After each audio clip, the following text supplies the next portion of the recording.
Mixing your song is probably one of the hardest parts of making music if you're trying to do it all by yourself.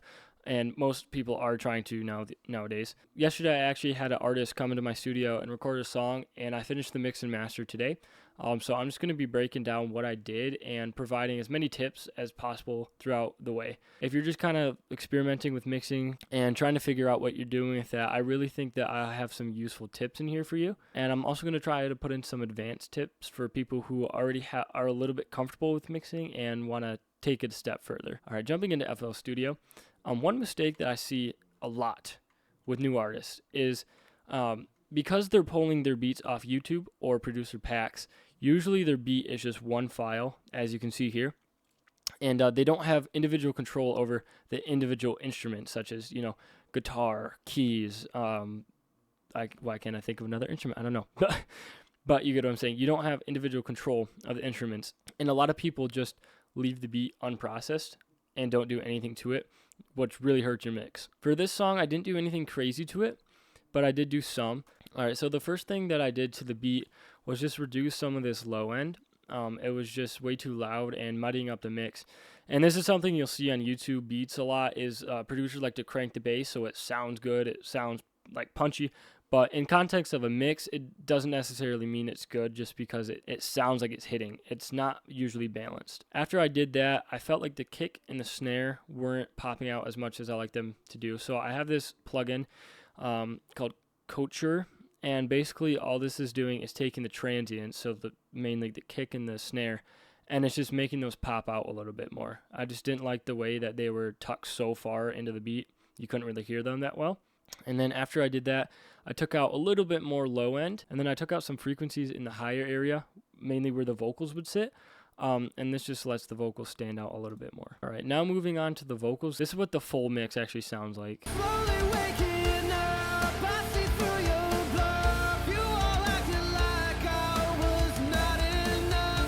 All right, so the first thing I did was just a little bit of a noise gate.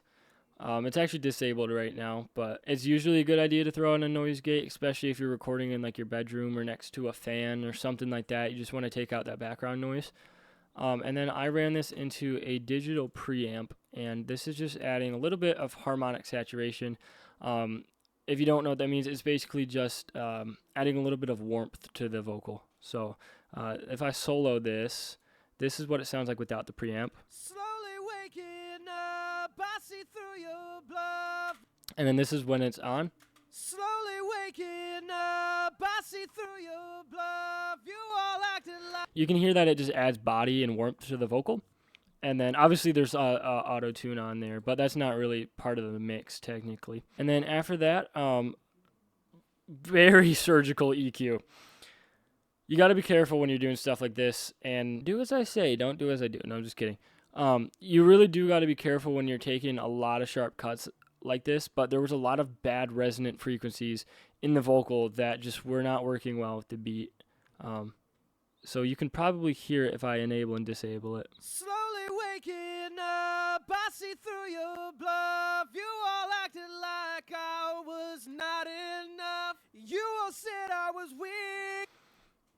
So it's taking out some low end, boosting the high end, and then there was a horrible frequency. Like, I don't know what was going on, but it just like sounded horrible right here, so I just dipped that out. So usually your first EQ in your vocal chain, you want it to be subtractive. You don't want to boost too much unless it's just like the high end like this. But you really want to focus on removing the bad frequencies from your vocals first. All right, next I ran this into a 1176 style compressor. And all this is doing is taking the peaks of the vocal, the very loudest parts, like right here, you can see how there's that sharp peak in the vocal, or, like other transients like that, and it's just reducing those.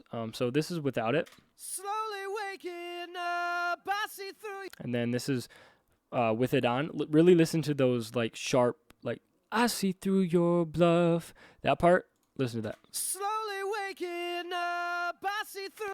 And then next I added the glue compressor, which this is a LA2A style compressor.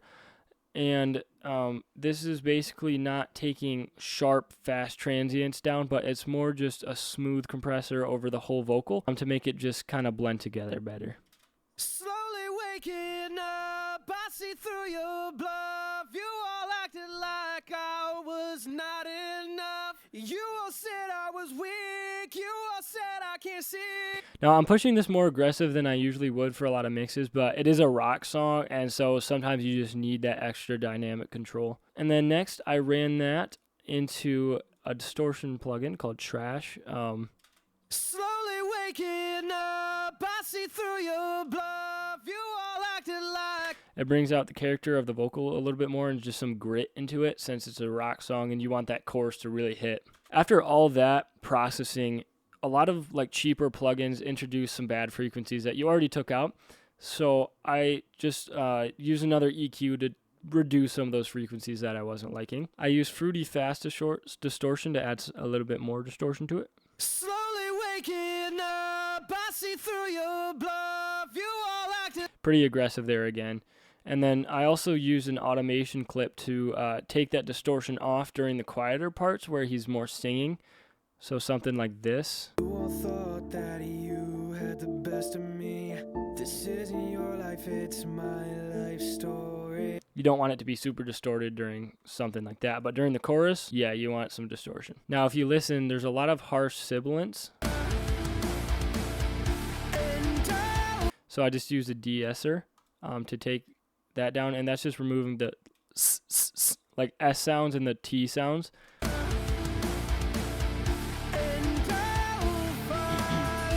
Now after this, the vocal still sounds a little dry, so then you want to add some like wet effects. So I ran this and routed it to a reverb bus. And I'll fight like I've never fought before.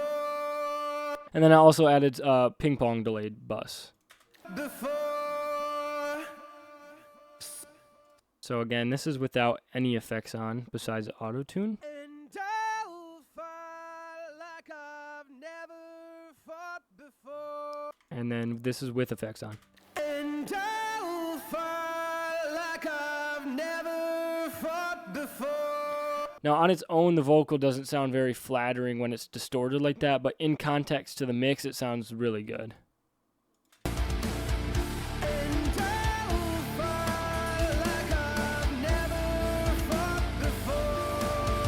Again, if I just go back to just auto-tune, this is what it sounds like.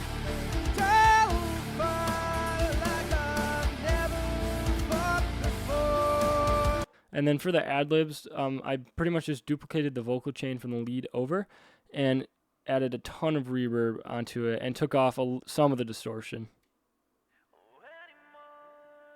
just so it's kind of drowned in the background. You don't want your ad-libs to compete in loudness with your lead vocal. They just need to kind of just be in the background. All right, so I went ahead and disabled every effect so you can take a listen to the song with literally zero mixing, and then I'll play it with all the mixing on again.